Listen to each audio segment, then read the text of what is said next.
Assalamualaikum warahmatullahi wabarakatuh. Pada kesempatan kali ini, kami dari kelompok 7 yang terdiri dari Muhammad Khatibul Umam dan Fitriani akan memaparkan sebuah materi tentang komunikasi, mata kuliah perilaku organisasi dengan dosen pengampu Ibu Hajah Kori Fidiati, SHMM. Terdapat 5 poin yang akan dibahas dalam materi ini. Yang pertama, proses komunikasi. Kedua, arah komunikasi. Ketiga, komunikasi dalam organisasi. Keempat, hambatan dalam komunikasi. Dan yang kelima, komunikasi efektif. Proses komunikasi. Komunikasi merupakan istilah yang berasal dari bahasa Latin, yaitu communicatus, yang berarti memiliki atau berbagi.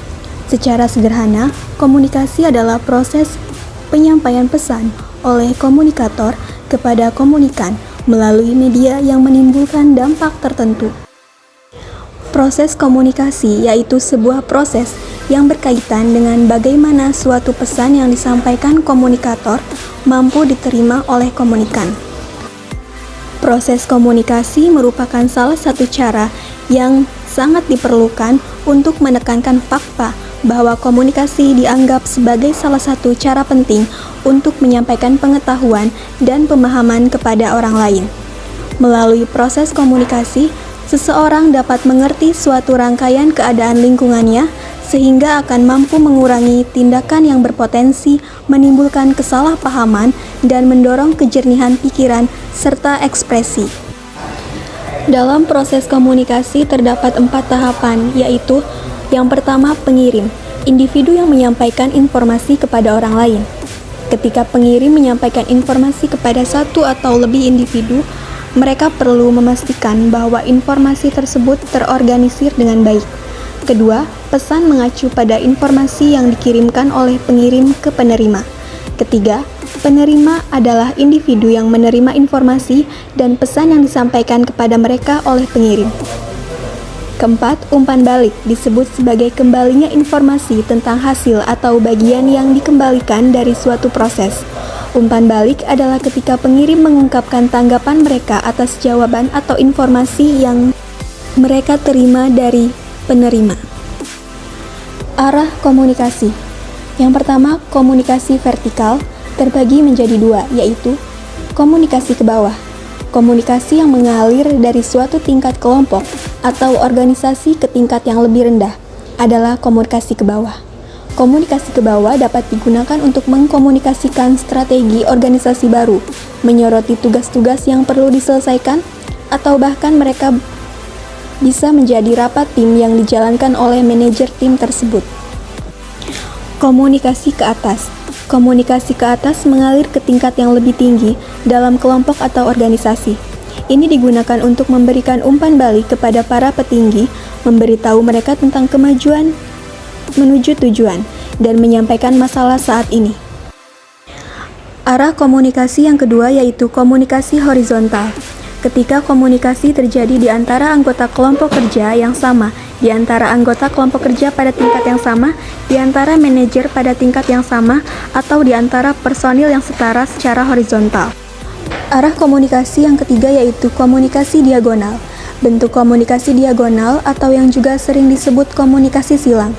Proses komunikasi ini berlangsung antara seseorang ke orang lain dalam posisi yang berbeda. Komunikasi diagonal banyak terjadi pada organisasi yang berskala besar, di mana ketergantungan antar departemen yang berbeda sangat besar. Komunikasi dalam organisasi. Komunikasi organisasi didefinisikan sebagai saluran dan bentuk komunikasi di mana organisasi seperti perusahaan, nirlaba, dan badan pemerintah terlibat, termasuk komunikasi internal yang terjadi dalam suatu organisasi, dan komunikasi yang menghadap eksternal antara organisasi dan pemangku kepentingannya. Mengoptimalkan komunikasi organisasi dapat memiliki dampak yang kuat pada kemajuan suatu organisasi.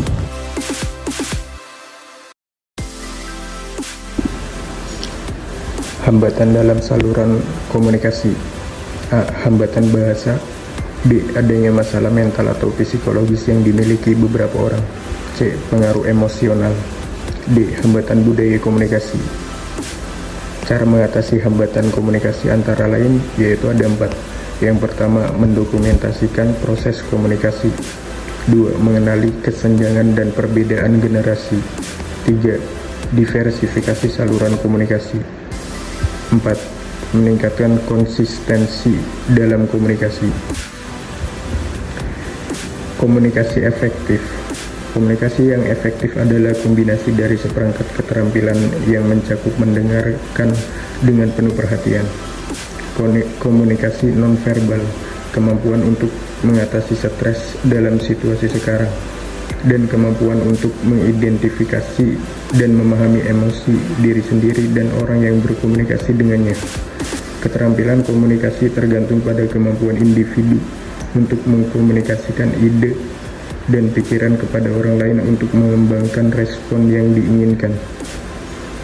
Terdapat beberapa prinsip komunikasi yang berpengaruh pada keefektifannya, yaitu antara lain: 1. Kejelasan konkret.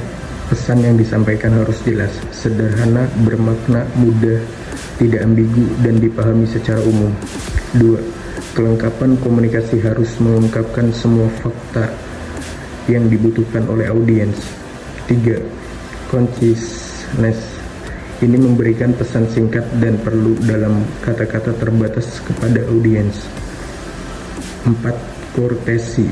Pesan harus disampaikan oleh pengirim dengan cara yang tulus, sopan, masuk akal, berwawasan luas, dan sungguh-sungguh.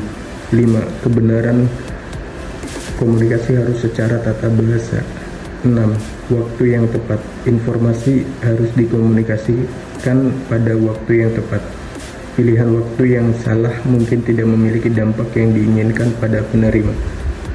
Terima kasih.